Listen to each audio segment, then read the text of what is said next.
Contractors of Colorado. It's your host, Andrew, with another episode of the Contractors of Colorado Podcast. Quick shout out to our sponsors, the Business Foundry, hosting us in the podcast room here. All of their services they can provide entrepreneurs, as well as just a space for any entrepreneurs or contractors out there that need a spot to meet.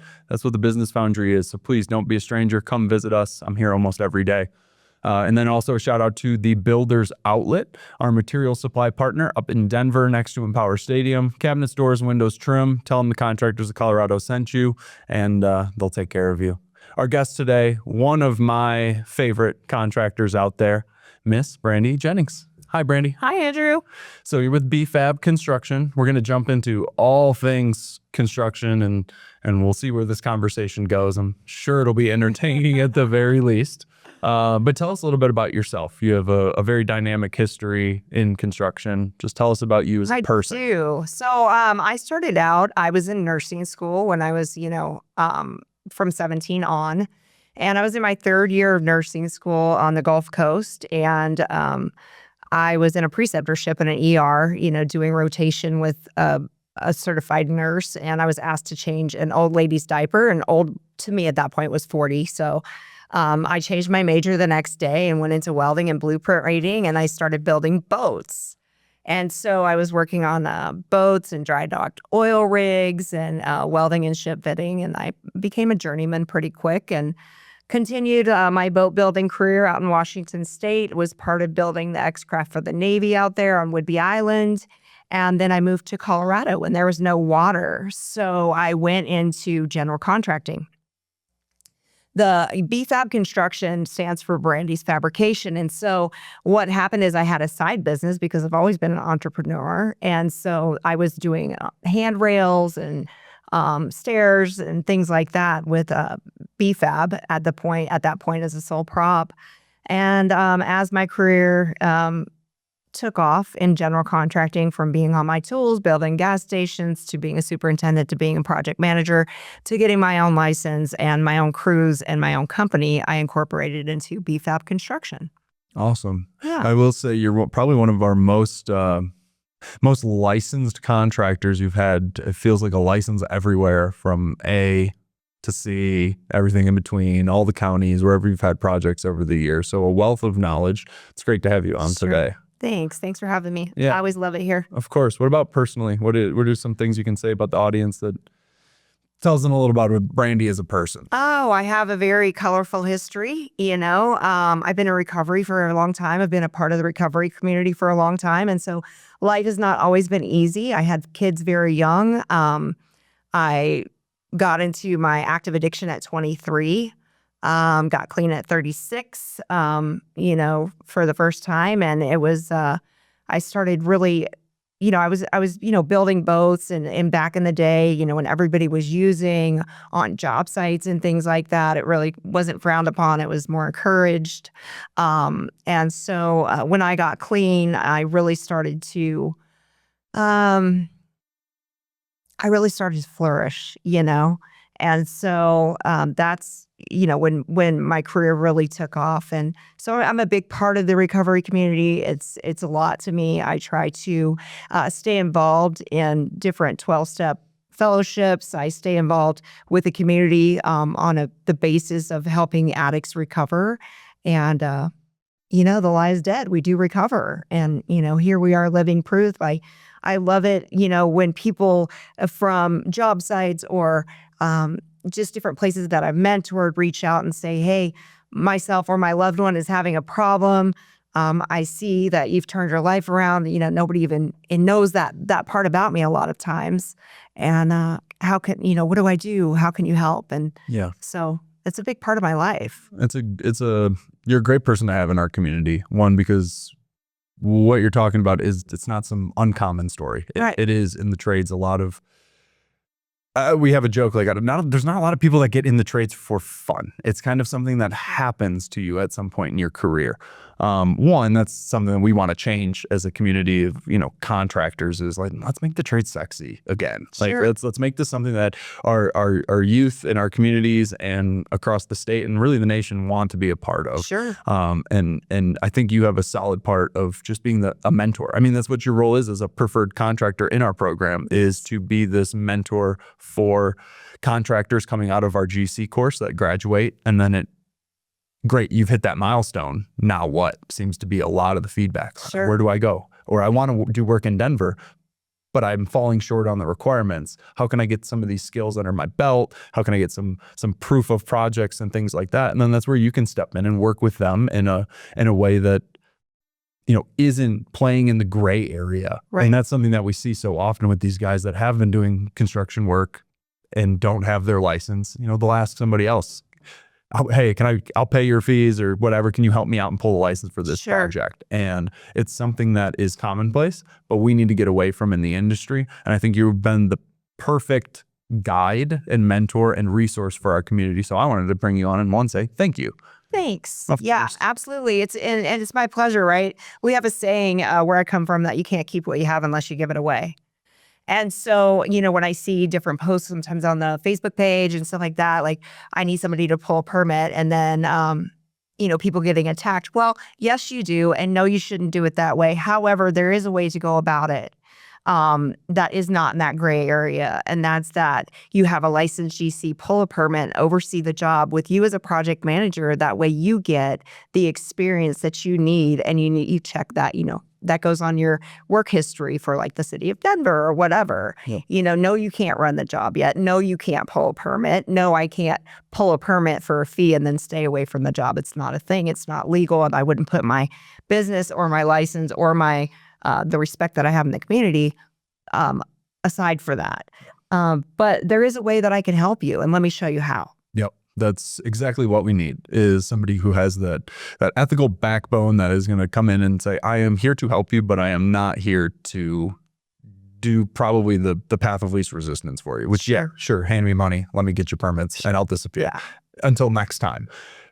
It's not sustainable for either party. It's not good, and there's a whole lot of legality that comes into that. Miriam can marry me after our attorney can jump in there and talk about that. But I'm sure that's a whole other podcast episode we could have with her. It's just this dynamic. I love Miriam. Yes. Yeah. Another thing that I don't normally get into this too much, but one of our sponsors, the Builders Outlet, you've developed a close relationship with Anna, the owner of the Builders Outlet. They've been supplying some materials to you. Is there any way you could just give a quick shout out to those guys? Tell us about your experience with them. Absolutely. I met Anna probably, I don't know, right when she bought that business, and went over and took a tour, and she and I go to lunch, and we have a pretty good relationship. She's got a couple of bids in right now on 2 custom homes that I'm building in Centennial. And then, just anything small too. Like I have a friend of mine from the gym whose mom needed a sliding glass door replaced, so they've given me a number on that. And I reach out to them for everything. They just came and bid my best friend's cabinets. They just supplied the cabinets for, my other best friend's mother's house, and those got installed. They're beautiful. And so I highly support them. I'm hoping that they'll be supplying all the windows, doors, trim, and millwork on this job that I'm doing. Awesome. Yeah. I think one thing that's really special about them that I've seen you experience is that the relationship, the personal side of, you're not just showing up somewhere and hoping that they have your materials and it's transactional. Sure. It's they care about you. They care about the projects. They care about everything you're doing. Absolutely. So I don't want to go off too far on a tangent, but I just know that you've been an adopter of a lot of things that we've done as a community, and our partnership with the Builders Outlet is such an important one to us. Seeing you run with that relationship and have it be exactly what we want it to be is something that I wanted to take a minute and let's make sure we highlight this for all the contractors here. Absolutely. And maybe that'll be the proof point they need to make that first phone call. Absolutely. Get the first bid. Yes. The essence of everything that I do is based on relationships. And so, yes, I'm here to make money and support my family, but I choose my subs and I choose my vendors based on my relationships with them. I've been doing this for a long time. Some of the guys that I use on on my job sites, I've been working with since I was on my tools. Yeah. And so you build these relationships and create these relationships. And no, I don't have to like everybody, but do I like Anna and her team? Absolutely. It's good. Yeah. And so I continue to use them. And you establish these long-term relationships based on trust and productivity. And, it flourishes for everyone. Yeah. Well, let's keep pulling at that thread a little bit. Community is such an important part of who we are. I mean, that is in essence exactly what we are. We're a community of contractors. We have a lot of younger contractors in here starting their career. Maybe they're trade specific people. Maybe they are taking that first steps into being a GC, leading a crew, building multiple crews. What advice would you give them when it comes to building your community? How did you go about, I mean, you touched on it a little bit, working with them, but you can't work with everybody over the years. No. How did you curate your team and how do you build those relationships? I have a very strong gut feeling about people, first of all. I don't like to shut anybody out or not give anybody a chance. But I do follow my gut, right? If I feel something's off, then something's off. I watch the way people treat other people, whether we're going out to lunch, how you treat your waiter, or whether we're on a job site. Do you talk down to people? Is it a team effort? Are we, and we were just talking about this on the Facebook page, with Cooper. Are we smoking on the job? Are we respecting the owner of the property's property, that kind of stuff. How are we talking to each other? Are we being respectful? Now, I'm the first to say my job sites are very colorful. And, we're not just, it's not a safe space by any means. So, but, we've been doing this a long time. So, if somebody's looking for a safe space, my job site is probably not it. We razz each other and, it's very colorful. But at the end of the day, we have each other's backs, right? We don't throw anybody under the bus. If a mistake is made, we're there to have your back, and it's that loyalty and that trust that you build with people over the years. And it takes time, and so that's what I would tell them, trust your gut, do the next right thing for the next right reason. And the right people seem to appear in your life when you do that. Yeah.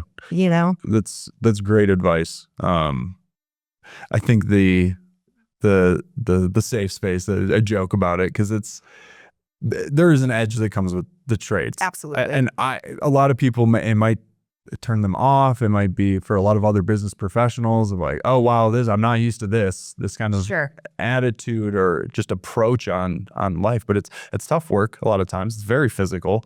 The hours are crazy. Mm-hmm. And I think there's an authenticity about this community that's what I've fallen in love with, the work with the contractors is I think what you're speaking to is the authenticity of how you and your subs have a relationship. Absolutely. And it translates to a job site. Absolutely. And then, with most of my subs, I know their families, I know their kids, I know their wives, I know their husbands, and so we have that very close relationship because you can't just care about somebody showing up and putting in 8 to 10 hours and all this, right? They're going home to someone, right? They're supporting someone. And so keeping that in mind, right? And being cognizant of that person as a human being is important. Oh, yeah. And I'm not here saying, that I'm not soft. I've been doing this a really, really, really long time in the construction industry. And so being able, like as a woman, right, being able to keep that up while still having that, I don't know, that motherly, I guess, like caring if people are okay. Yeah. Kind of thing. Mm-hmm. I might tell you to put your big boy pants on, right, or whatever, and I'm trying to keep it clean for the podcast, but maybe in a different way, anyone who knows me. Oh yeah. We heard the silent words. Yeah. So yeah, but at the end of the day, I want everyone to get home safe. I want everyone making enough to support their family and live the lifestyle they want to live. Awesome. One thing you mentioned is being a woman in construction obviously comes with its own set of challenges. But we have a subgroup of women contractors in our community, awesome group of individuals. And they have the experience and the skill set, but they come onto these job sites and they feel like they're not, I don't want to say maybe not welcome, because I feel like that takes it a little far, but they're held to a different standard. And I think that's fair to say across the board with these women contractors. So I brought them in and sat them down with you, and you listened to them, you heard about them, you cared for them. And then you told them to put their big boy pants on. And I don't believe there's any women victims walking around job sites. Yeah. We don't live in that day and age. So I since I was 19, I've been in the shipyards, when I was the only woman in the shipyard, until about 3 years later, an electrical apprentice came along, and I was very happy to see another woman on the shipyard, right? But you're talking back in the 90s, right? I mean, I know I'm only 25, but this was in the 90s. And don't do the math. Yes, math is bad. So I learned from a very young age to pull my own weight, carry my own ladder, this, that, and the other. Sure, we do that, right?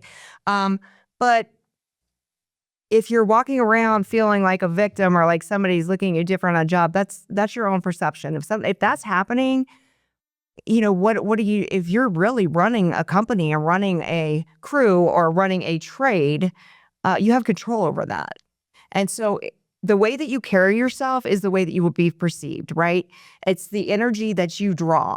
So if you're walking around with your head held high and you know what you're doing, you earn that respect. Respect is earned. Yeah. Right. And so if you're going into a situation, you're expecting to be a female victim, which is not even a thing anymore. That's what you're going to get. And that's how you're going to feel, because you're bringing that to yourself. It's not a thing. Yeah. People need to let that go. If you're capable of doing your trade, you're capable of doing your trade, and that respect will be given to you. Period. Yeah. End of story. I think that is back to the mentorship role that you have with our community. It's a huge, you're somebody that a lot of these young tradespeople, especially women in the trades, are looking up to, and trying, like, it is possible. And that was the point of that connection, where I wanted to bring them in and sit them with you, because I know you and I know your attitude towards being a woman in the trades. And yeah, is there some obstacles? Sure. But can you become better because of it? Absolutely. Absolutely. And there is that opportunity. And it was awesome to see that moment of like, yep, we all had our little talk session. We kind of vented, got it out of our system. And then now what are we going to do to move forward? Right. And you came and just dropped that hammer on them. And what is the solution? Yep. And then, like I remember I was building a gas station probably about 10 years ago.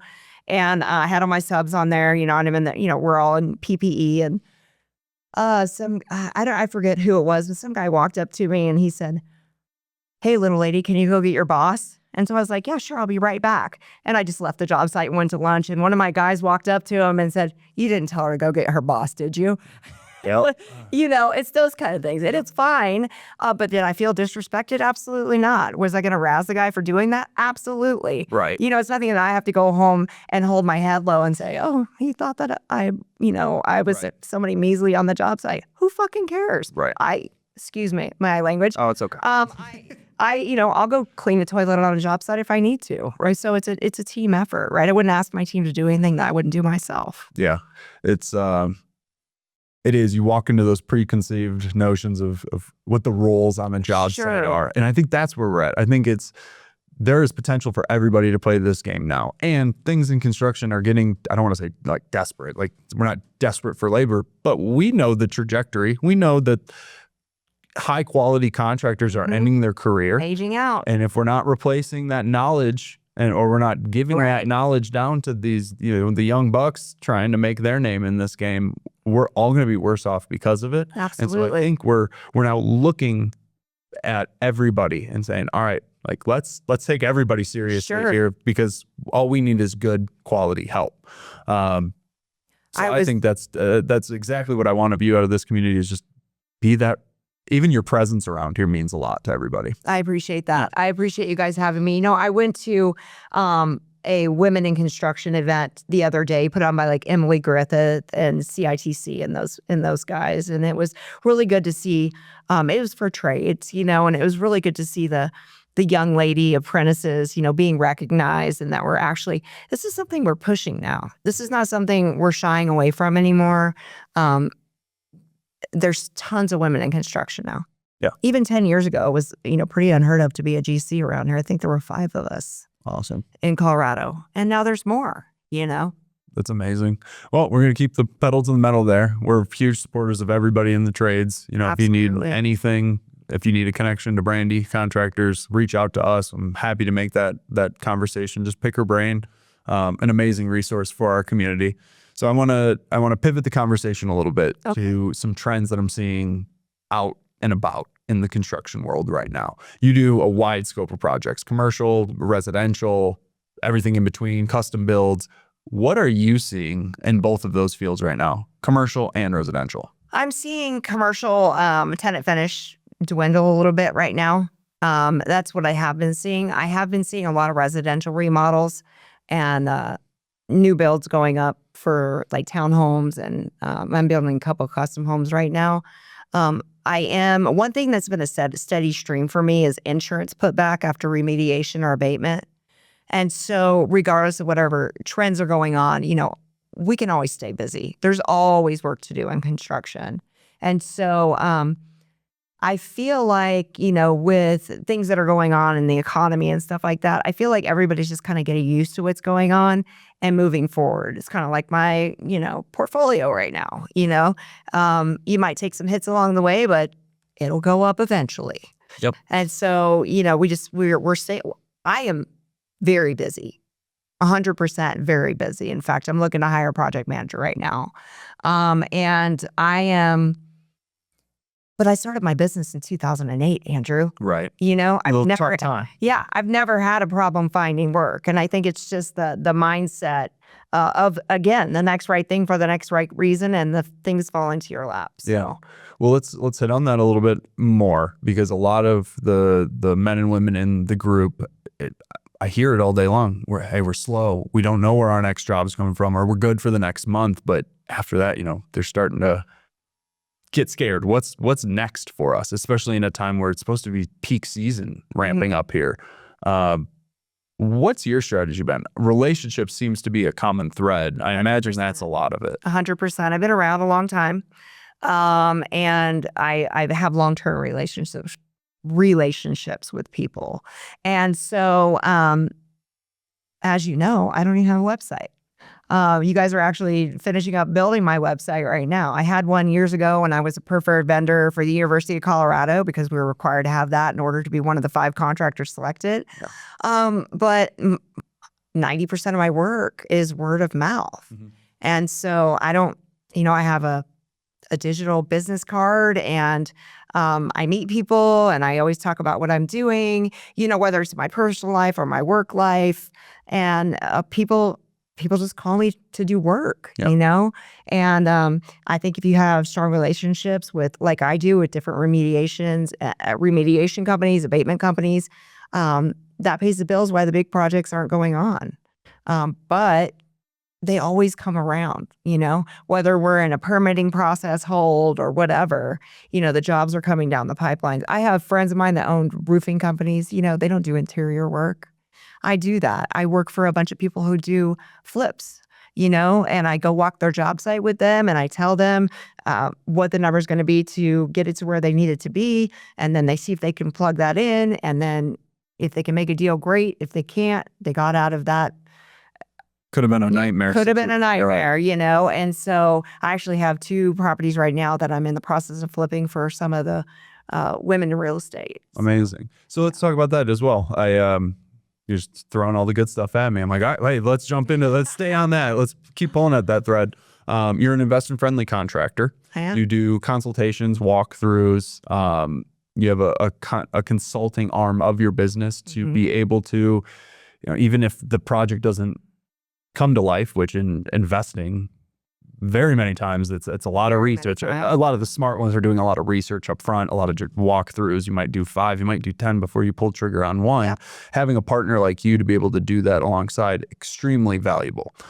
So we have that relationship going on with investors that come to us. I'm more than happy to introduce them to you. What are you seeing in the investing side of the world right now? I'm seeing a lot of flips happening. So there's a constant stream of flips that are happening right now because property prices are dropping, and there's a lot of properties going on the wholesale market. And so I've been walking a ton of those. I'm actually doing my second one for Julie, and a great customer of mine. We finished one up in Evans. We turned it around in 30 days, and she had it sold within 12. Amazing. And now we're on one in Westminster for her, and then there's another one in Wheat Ridge that we're doing for another investment. Awesome. Was Julie the testimonial video you sent over to us? Wonderful. She was thrilled with the experience and put a smile on my face. Yeah, she's amazing. Awesome. So more than happy to help any investors out there. So if you're catching this, investors or any other contractors out there that need some consultation before they make that investment, please reach out to Brandy. Reach out to us. I'm more than happy to make the connection. You mentioned your website. I don't want to gloss over that. One, thanks for taking that leap of faith of like, hey guys, I know I should probably do this. I've been told I need it. I've made a career without having it around, but I get it. The times have changed a little bit. Right. You sit down with Cooper. I mean, he'll get your wheels spinning in terms of ideas. Oh, amazing. Yeah. And actually you guys are doing a second website for me. I'm a part investor in a core drill retention bit. Cool. That a structural engineer buddy of mine designed. And so he's doing Coring Technologies website for us as well, because I'm so happy with the way things have gone. I just tell everyone. So we're going to have him build our website on that as well. Thank you. Well, the relationship side's working out in our favor there as well. So thank you for the trust. I mean, that's the big thing with all our contractors is like, hey, I can explain this till I'm blue in the face, but there's still going to be a level of trust that I can execute. And as we complete more and more of these websites and have a bigger book of business to turn around and show off to everybody so that there's not as much faith, it's these initial relationship-based contractors coming to us and saying, hey, I get it. This isn't on my radar of something that I need right now, but I'm hearing and I'm seeing what you all are doing as Contractors of Colorado. I'm hearing what Cooper's saying, and might not be that first video of his, but maybe the third or fourth, something clicks and people come to us and we're happy to take care of them. So thanks for spreading the word. We really appreciate that. Absolutely. And again, it's that relationship, right? You and I have had a relationship for a long time. And so when I have faith in you, and so when in turn, I have faith in your people, right? And so that's where that level of trust comes in. I don't need a lot of proof. I just need that relationship and that trust that we've built. And then I'm willing to take that leap of faith. And I'm so glad I did. Yeah, we've been executing. It's fun. It's a fun one for us. It's amazing. And it's fun understanding where you're at. That's one thing I love doing. And Cooper, we share that as well. We love finding out where you're at. And not just in your construction career, not just in your business's online presence, but you as a person when it comes to being in a sense, a content creator. You want to show off your projects, great. We can take a simple picture. We could take job site photos and try and make those work. But the second you can start thinking as like, oh, let's take off the construction hat real quick. Let's remember all the things Cooper told us about these marketing videos and things that we should be doing here. And let's take a quick walkthrough video. And so it's been really cool to see your videos go from 7-minute job site walkthroughs as if it's like an accountability video into more of before and afters and different things like this, where this is now us giving our education back to you all. Yes. And he's so gentle with me. He's like, that is great. However, next time, can we try to keep it under 60 seconds? We know how it is. Calling your baby ugly is usually never a good idea. And we know 7,000 square feet. How am I supposed to do that? And, but it's absolutely worked out. And, I've been learning in the process because that's not my specialty. That's another thing, I specialize in construction, right? And with that construction comes the consulting. I do consulting for Rocky Mountain Tiny Homes. We have a longstanding relationship. It started out like 15 hours a week. Now it's like 8 hours a week. And the reason for that is because the team's learned what they need to learn. Yeah. And so now I'm just here to consult on jobs that they're actually, in the process of getting. Right. And that's the goal, right? Yep. And so, but yeah, I mean, I'm not a content, well, I guess I am a content creator by default, but that's not what I do. And so I needed guidance on that, right? Yep. I do what I'm good at, and then I surround myself with people that are smarter than me, and that's the key to my success. Yep. All of my subs are A1, 100% know what they're doing, and I get to rely on them, and they make me look good every single day. Yep. It's a beautiful thing having a group of people that you can trust and rely on to to make up for your shortcomings. I don't even like calling them shortcomings, but I was in here with another contractor, one that we have a really good relationship with. And he was like, hey, Andrew, whatever you tell us to do, that's what we're doing next. Cause I'm dumb. I do construction. And I went, listen, we're going to stop it there. I'm happy to help you, happy to take care of all your needs. That being said, if you asked me or our, Miriam, our attorney, because we talked about her, we'll use her as the example. Sure. If you asked our attorney to go demo, clean, frame, they're not even going to know where to start. No. You put them in the first step, show them blueprints. They're not even going to know what they're looking at. But that's something you can look at and in your sleep have an understanding of. Sure. Well, that's just her with contracts and understanding the law and how to protect your business and all of those things. So it goes both ways. It's the things that you're an industry expert in, that skilled expert in accounting or attorney, like you're looking at them. I don't want my dentist building my house. Exactly. You're looking at them like, oh, there's some keeper of knowledge and there's such a great, mind, which a lot of them are, but so are you. And that's something that we're trying to bring back. I think it comes back into let's make the trade sexy. Let's make this, the skills, these hard skills that we've developed in your case over the years, let's make those attractive and something to be proud of. Absolutely. And not minimize it. Well, it's so amazing for me so I love to ride my Harley. And so sometimes I'm just out riding, and I will look around Colorado and any street, any city that I go around, I see stuff that I've either built or had a part in building. And it's so cool. And you just have all these memories back of, I remember when we built that gas station, remember when we remodeled that house and, I'm glad they picked that color or, whatever. But it really hits you hard after many years, we build Colorado. Yep. And it's extremely important. It's extremely important. Yeah. It's something to be proud of.